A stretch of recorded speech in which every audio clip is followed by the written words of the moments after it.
J'ai un souvenir d'enfance, enfin d'adolescence, je devais avoir... c'était juste après la guerre, je devais avoir 16-17 ans. Et alors j'ai été bouleversé par ce film, par ce grand film.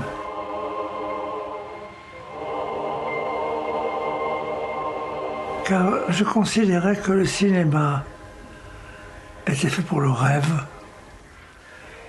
Et je préférais voir des films comme ça, comme un cauchemar, comme un rêve. J'ai aimé la musique qui était faite comme un souffle.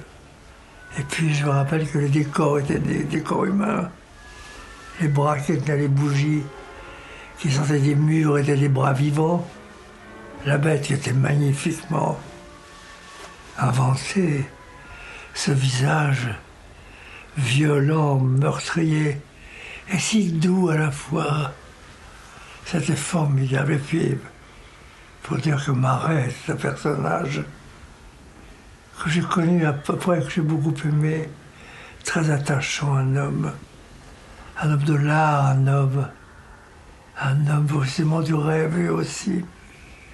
Et puis, Cocteau, qui a été le poète et l'écrivain de mon adolescence. Donc tout cela réuni a fait que j'ai adoré ce film.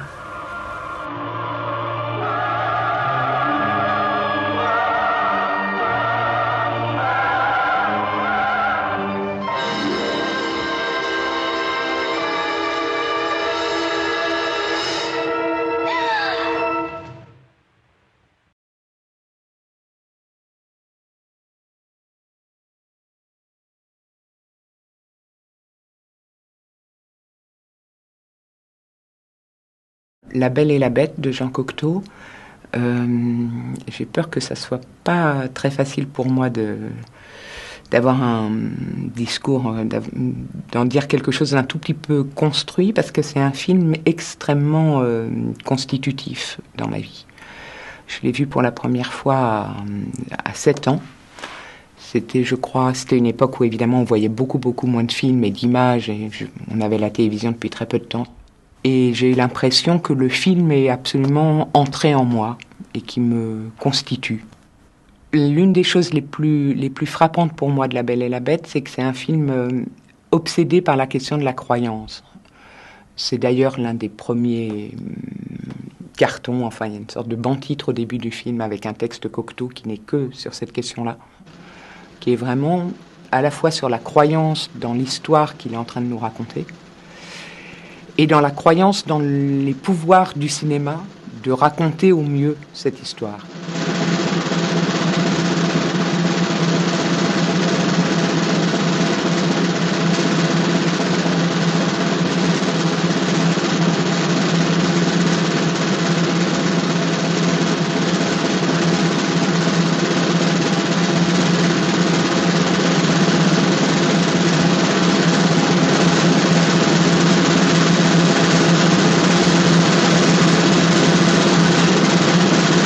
Le film est d'une beauté absolument stupéfiante.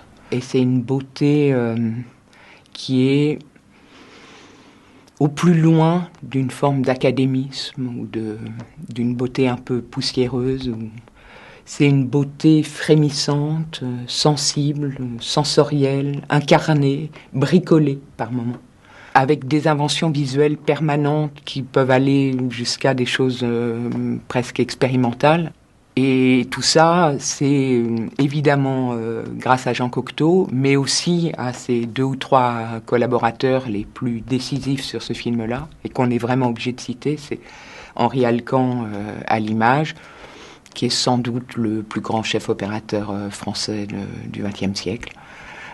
C'est Christian Bérard au décor et au costume, qui était un peintre avec qui Cocteau avait l'habitude de travailler sur les décors de ses mises en scène de théâtre. Et c'est René Clément comme assistant et comme conseiller technique, parce que Cocteau avait finalement très peu tourné avant. C'était surtout un auteur dramatique, un poète, un metteur en scène, un peintre, et que c'était un film très lourd, très compliqué, et qu'il avait l'impression d'avoir besoin un peu d'un conseiller technique qui était lui-même réalisateur, qui était René Clément, qui avait déjà fait 2 ou 3 films auparavant.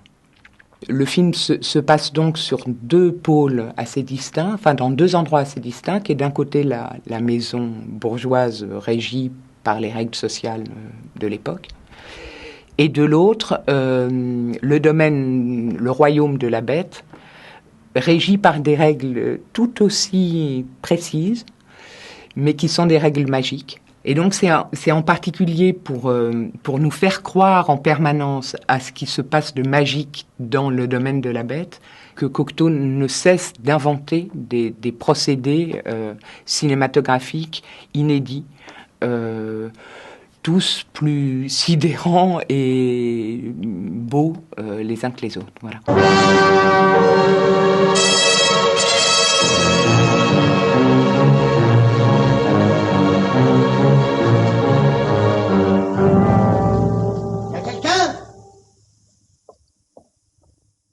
Puis on arrive dans un plan qui a dû être d'une complexité absolument folle à faire en direct à la prise de vue, qui est un plan extrêmement célèbre.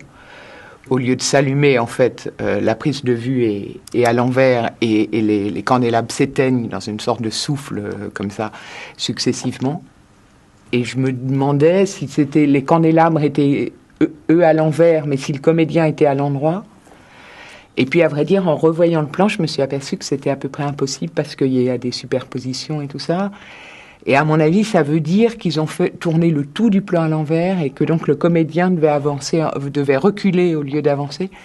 Et le simple fait que ça soit à l'envers et que le trucage soit à vue, c'est exactement ce qui, pour moi, produit la grâce incroyable du film, quoi. Et cette chose comme ça, très, très, très frémissante, parce que on ne sait jamais exactement comment ça a été fait, mais on est sûr que ça a lieu sous nos yeux, ici et maintenant, quoi.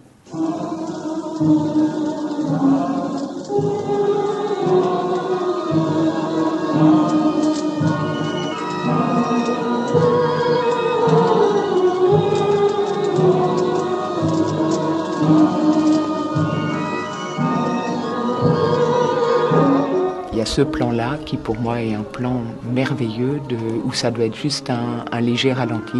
Ce simple léger ralenti produit quelque chose de très, comme ça, très gracieux et juste de très légèrement irréel, et qui fait que tout ça est soluble, fonctionne avec le reste du film, quoi.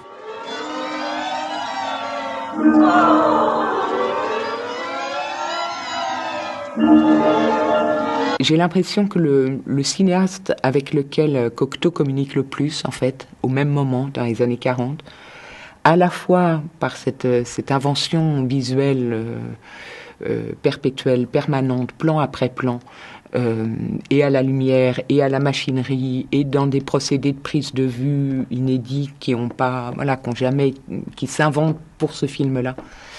Et à la fois dans la question du suspense, de la mise en tension, de la montée dramatique, c'est Hitchcock. Et je me souviens d'un plan très très marquant, par exemple, dans Rebecca, qui est le moment où la jeune épouse, la nouvelle épouse rentre dans le château de son mari, dont on ne sait pas s'il a tué ou pas son épouse précédente. Une sorte de gouvernante machiavélique l'accueille et la mène dans sa chambre. Il y a des rideaux, des tentures très lourds comme ça devant les fenêtres. La gouvernante ouvre les tentures. C'est une verrière très belle qui donne sur l'extérieur. Normalement, la lumière devrait rentrer à flot dans la pièce, et pourtant rien ne bouge. Comme si, quoi qu'il se passe, de toute façon, elle était dans son tombeau et que la lumière resterait toujours immobile, quoi. Ce type d'invention-là, j'ai l'impression, qu'au même moment, il n'y a que Hitchcock et Cocteau qui sont dans ce type de dialogue, cinématographique. Et j'avais été assez marquée, j'avais parlé de ça à un ami une fois qui m'avait confirmé qu'il avait lu quelque part que Quand Hitchcock demandait des nouvelles d'un cinéaste français, c'était Cocteau. Alors après, moi j'ai l'impression que la question qu'on peut se poser, qu'un spectateur pourrait se poser, c'est qu'est-ce qui se passe du côté du pôle réaliste, je dirais. Qu'est-ce qui se passe quand on n'est pas dans le domaine de la bête? Et c'est assez stupéfiant aussi, en fait. Oh, les belles! Oh, comme elles sont belles! Dépêchons-nous! Nous allons manquer le concert! Oh, les ravissantes, les divines, oh, les niaises! Petit laquais! Petit laquais! Petit laquais! J'adore ce plan-là parce que c'est un plan qui fait évidemment irrésistiblement penser à un plan de peau d'âne. Demi étant évidemment le grand descendant d'une certaine façon de Cocteau. C'est incroyable! Est-ce pour dormir qu'on vous paie? Je n'ai jamais rien vu de pareil. Oh! Ces chaises! Ces chaises sont des immondices! Petit laquais! Petit laquais! Vite, vite, dépêchez-vous! Allez, on part! Pas sous les chaînes! La sortie du petit laquais ensommeillé,